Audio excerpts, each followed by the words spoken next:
tayo na at alamin kung ano sa English ang mga salitang nasa ating pisara. Number 1. Ano sa English ang ulam?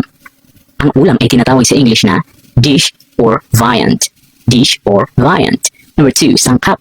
As in sangkap sa pagluluto sa pagkain. Ingredient. Number 3. Pampalasa.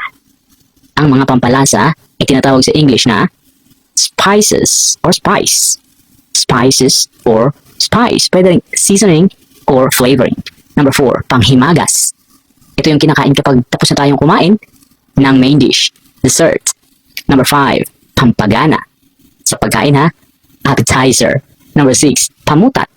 Para rin siyang appetizer, pero pwede rin siyang hindi kasama or hiwalay sa appetizer. Ang tawag dun ay side dish. Number 7. Ano naman ang gana? As in gana sa pagkain. Appetite. Number 8. Inumin. Hindi yung hard drinks ha. Drink or beverage. Drink or beverage. Number 9. Tirang pagkain. Huwag tayo magtitira ng pagkain.